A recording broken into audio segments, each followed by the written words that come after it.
Hello, everyone, and welcome once again to the Guitar Show podcast. I am your host, Christian Roebling, and today's very special guest is jazz guitar legend Larry Coryell. Larry was a guest on the Guitar Show 3 times, first in 1984, then in 1988 when he appeared with Bill Kaman of Ovation Guitars, and then again when I was doing an interview with Borelli Legren in 1991 and Larry showed up. He's been called the godfather of fusion, but he's much more than that. I don't think there was anything Larry couldn't do on the guitar. Ladies and gentlemen, Larry Coryell.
You chose the guitar as a means of expression. Why did you choose the guitar, say, over the piano? I was simply more attracted to the instrument. It had more of an appeal. I took piano lessons when I was younger, and that was very enjoyable and it was very nice, but the guitar had a much stronger appeal. Did you ever have any formal training with the guitar? Yeah, I started out playing the ukulele. My grandmother sent me a ukulele for my 12th birthday, and I bought a book, small little book, chord patterns, and so I showed some ability to play a stringed instrument, and I can't remember, I was pretty much self-taught up to a point. About 16 I started studying I studied with one guy who played Chet Atkins style, but my most important teacher around that time was a jazz guitarist in the town that I grew up in, way out in the state of Washington. They say Washington out there. Very rural, strange kind of area. But that was the first time I was able to watch the guitar being played like that. Plus, my teacher had some really good jazz guitar records by Les Paul. Before he went multiple track, Johnny Smith, Tal Farlow, and Barney Kessel, and then shortly after that I discovered Wes Montgomery. But my next guy that I studied with was actually a piano player in college, and then I came here in 1965 and took about 6 months of classical guitar with Leonid Bolotin, who still teaches. Here in New York? Yeah. And other than that, the learning came from taking a lot of solos off of records, reading some transcriptions, but mostly was taking lots of solos off records, starting with rock and roll solos. I actually started taking some of James Burton's solos off of Ricky Nelson's early rock singles, and then I took a couple of Chuck Berry solos off. Tried to take a lot of Les Paul, so that was the thing. There was one guy named Al Viola. Sounds almost like Al Viola. Yeah. Al Viola, he made a record of multi-track, just maybe 2 tracks. I think it was called Guitars, but that record was great. I liked that record a lot. And Do you have that record today? No, man, I have no idea. Johnny Smith, and then after, I got straight into the mainstream of the jazz guitar players, and then I discovered B.B. King, and then I discovered Freddie King, and then I moved from this small town in the state of Washington up to Seattle, Washington to go to school, and that was the first time I was around a larger urban environment, and there was a large black population that they played a mixture of kind of Chuck Berry, Ray Charles, only on that urban stuff, and I was hearing that for the first time, and that impressed me a lot, and I got magnetized to a lot of players in Seattle, Washington around 1961 through 65, and got was constantly learning. Constantly learning, and in like I said earlier, in Seattle, I studied with a pianist who was considered the best musician in Seattle. His name is Jerome Gray, and he showed me a lot of interesting things to this day I'm still working on. And the rest of it is, well, you have some more questions, but I think the whole thing is learning. I was just with Kazuhito Yamashita, classical guitarist in Japan, and I jokingly called him Maestro a couple of times, first at the rehearsal, and, just jiving around, Classical people are very serious. He says, "Oh no, I am just student." But his point is to be well taken, because I always have to think of myself as a student if I can wish to grow. I guess. Yeah, because there's so much going on. Unbelievable. If I had stayed in Richland, Washington, I probably wouldn't have gone much further than intermediate, advanced country and western playing, which is not so bad, actually. Not bad at all. But having chosen to come to New York and having traveled all over and been exposed to everybody, there's just about everybody who can really play well I've been lucky enough to hear. And is there anybody that you haven't played with that you would like to play with?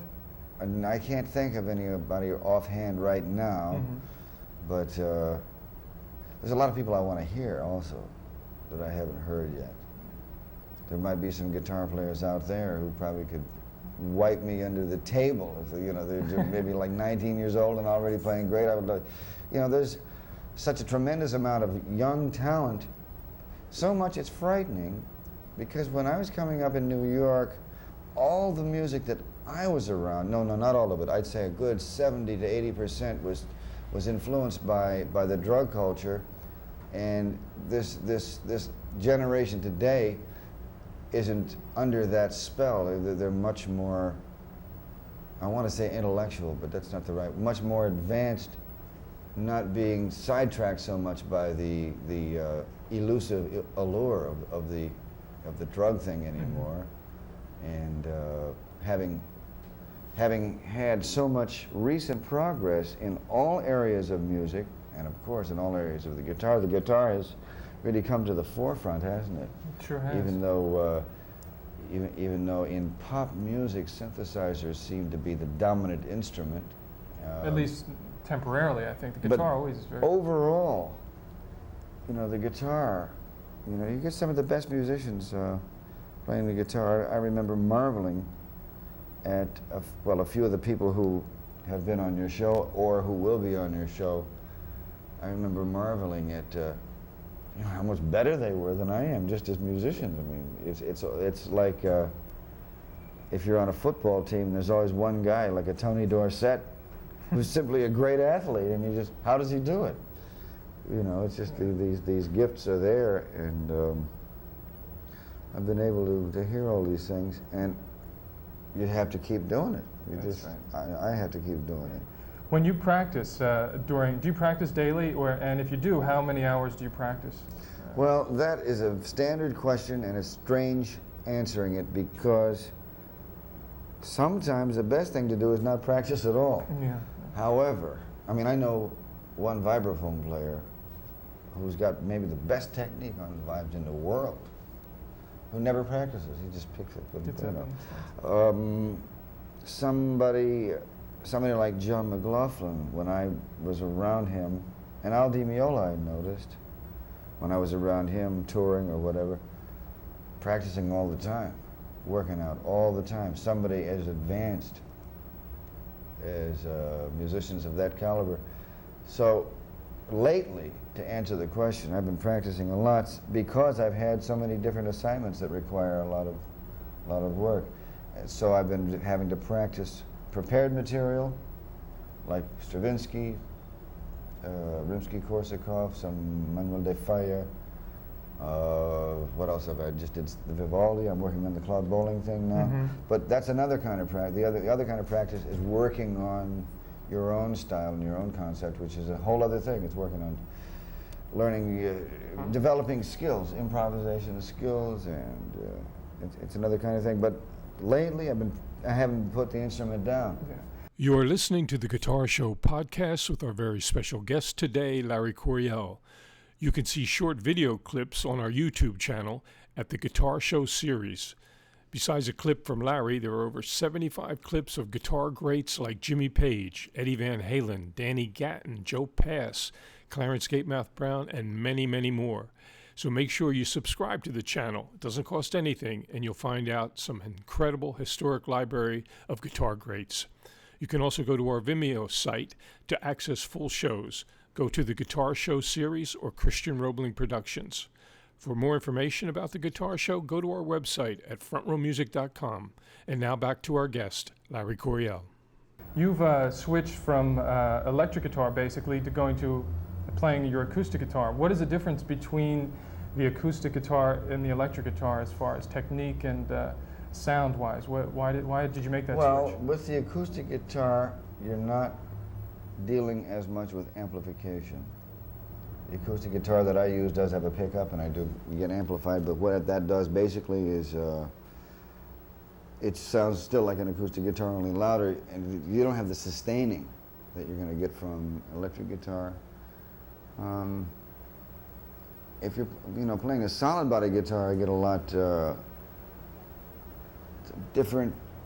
You just kind of intuitively go to different ways to play because of the sustain element and because of the things, the pedals you have and everything. But basically, the techniques are the same. That is to say, if I can play, usually, if I can play well on one, I can play well on the other. Sometimes, however, I'll be just terrible on one and go to the other, and it will be a refreshing, it'll be what I need for that moment. And I got so saturated with electric playing in the middle 70s that I decided to go to this because it seemed harder for me. It required me to attempt to become more of a virtuoso, and I still have to keep working on that. Still trying to eliminate a lot of the problems that come up. You've played with some incredible guitarists in your time. One of the names that pops up immediately to mind is John McLaughlin on your Spaces album, as well as recording a piece from a Paco de Lucia album with those guys. What is it like to play with John? Does it do something to your music as playing tennis with a good tennis player? Does it make you play better? Well, John was a real phenomenon. What he did from his mind, you know, the incredible creation that he put together with his band, the Mahavishnu Orchestra, was historical, to say the least. And then the first time I heard him play, which was uptown in Harlem as a member of Tony Williams' quartet, I was really like, I went home. I remember I went home and my wife said, "Are you all right?" I said, "Wow, man, this kid can really." I mean, I couldn't figure out what he was doing. And to this day, I can't figure out what he's doing. Can anybody figure out what he's doing? I don't think so. He's incredible. He's got the most unique series of notes. Yeah. Incredible. I've read somewhere where another one of your early influences was Jimi Hendrix. What are your feelings about Jimi Hendrix and your recollections of? Well, my feelings are good. My feelings are feelings of clarity and joy. For the clarity comes from being able to see a genius at work and a great soul. And the joy comes from the great contribution he made to music. And of course, my other feeling would be sadness for his untimely death, but it's the way it goes, you know. But I never heard anybody play the guitar like that before. I never heard anybody play the guitar like that. He was unbelievable, and I really was trying to do the same thing that he was doing. Oh, he just came on and did it so much stronger and had so much power. He literally had physical power. And that left-handed thing was nice. If you really think about what to be a left-handed player, you know, it's a whole other thing. Yeah. You can't just pick up somebody else's guitar and mess around with it unless you want to play it backwards. Yeah. Now, he was great. Great singer, great composer. What do you see as the future for guitarists? It seems like every time you think guitars are played out, somebody else pops up, like you know, different people. Well, there's a continuation of evolving technique. It never seems to stop. The guitar seems to be such a versatile instrument, and does that have so much to do with the electronics of the guitar involved? Well, yes, it does in one sense, and in another sense, it doesn't.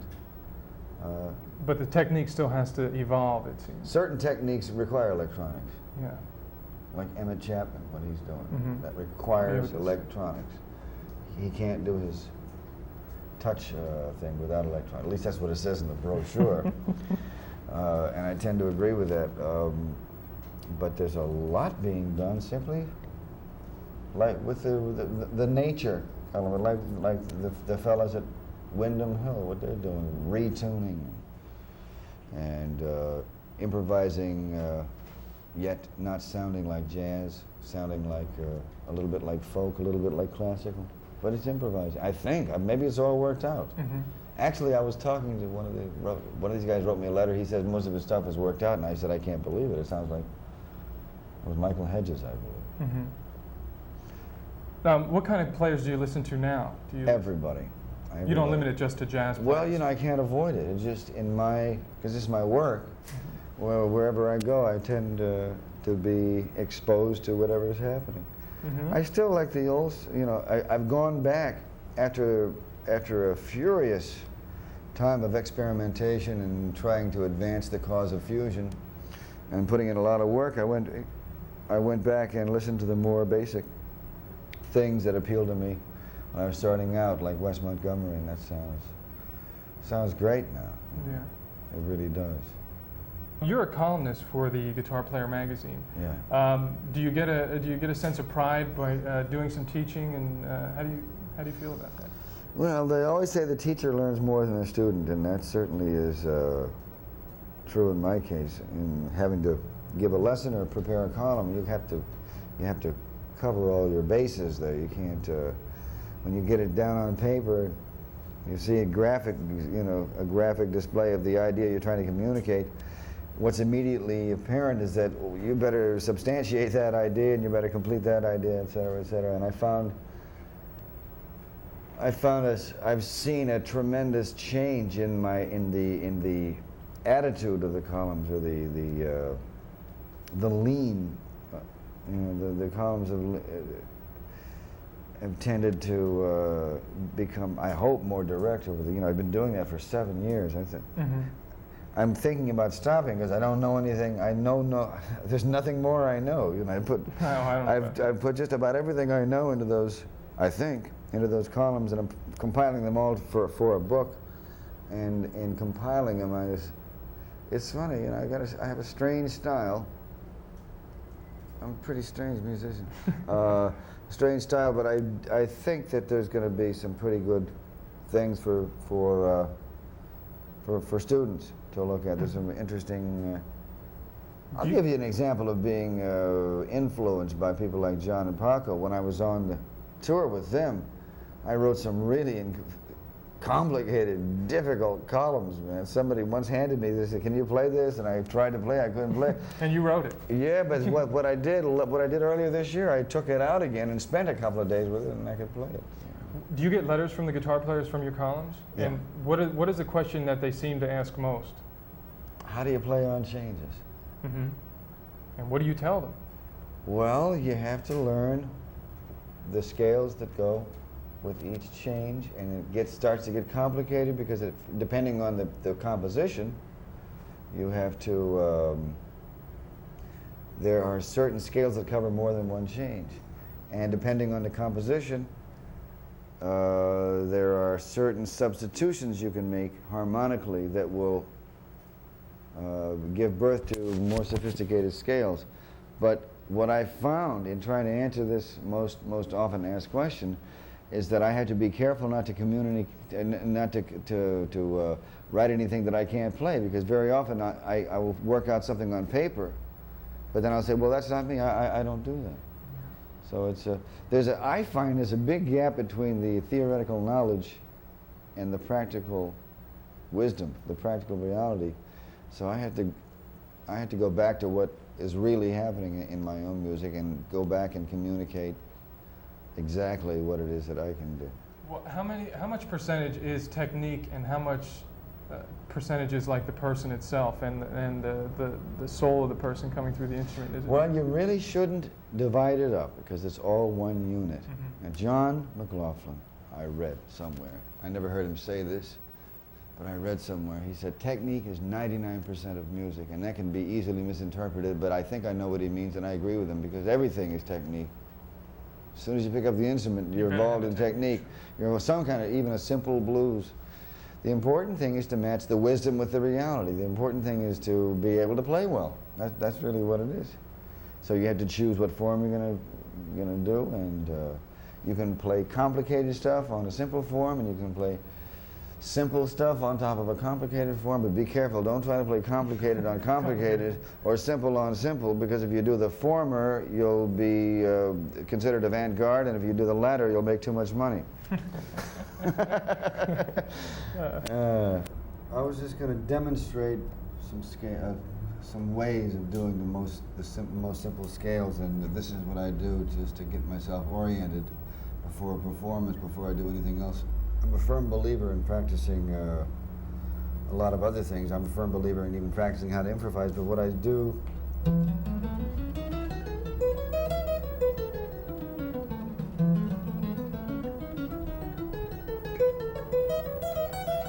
this scale with two variations. This is the second variation.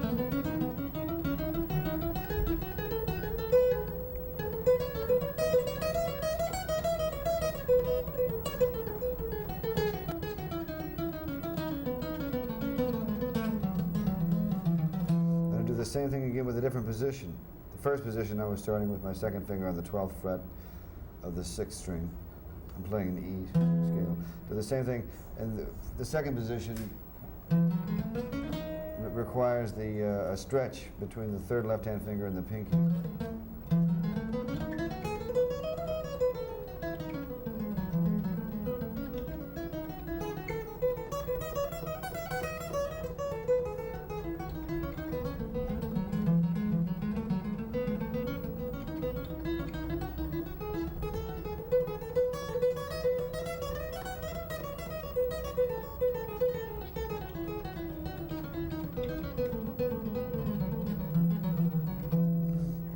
Down. And what I like to do is work on accenting like the 1, 2, 3, 4, 5, the 6th note, and also the 9th.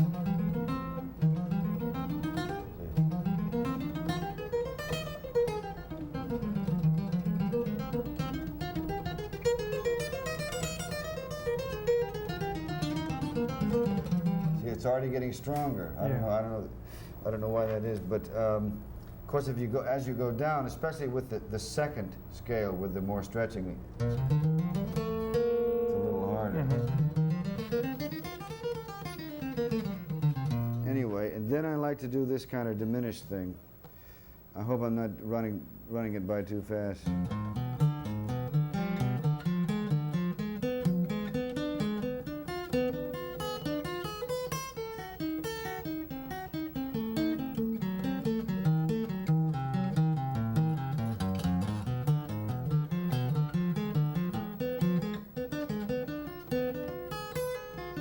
So on and so forth. Then I think the whole tone is important.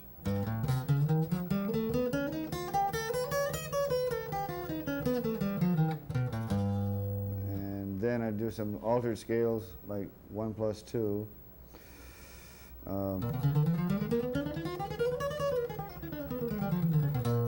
And then there's another altered scale that I just learned, which is a combination of 1+2 and augmented.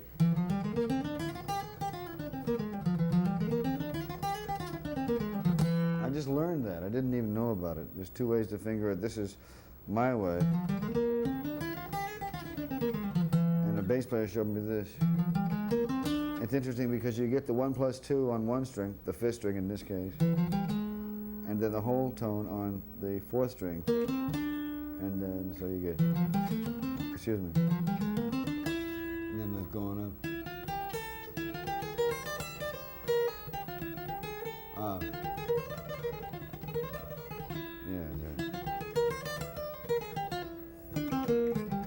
I'm just learning that one. So I'll play a song, a little ballad that I wrote earlier this year. It's called Tender Tears.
I want to thank my very special guest, Larry Coryell, and it's always a pleasure. I continue to learn, and I'm sure everyone else out there does. You're a great player, Larry. I want to thank you for being on the show. You've been listening to the Guitar Show podcast with our very special guest today, Larry Coryell. Larry was a virtuoso guitarist and one of the greatest jazz guitar players ever. And if you like jazz guitar, future Guitar Show podcasts will include Joe Pass, Tal Farlow, Herb Ellis, Bill Frisell, Pat Martino, Emily Renler, John Schofield, and many, many more. So stick with us. For a complete list of shows, go to frontrowmusic.com. And clips from the Guitar Show can be seen on our YouTube site at the Guitar Show series. And do subscribe to our channel here. It doesn't cost anything. And if you happen to wish to see full videos of the Guitar Show, go to our Vimeo site, and it's the Guitar Show series or Christian Roebling Productions. Larry passed away from heart failure in his hotel room at the age of 73 on February 19th, 2017, after performing 2 previous nights at the Iridium in New York City. He leaves behind a legacy of unparalleled guitar accomplishments. Thank you for listening.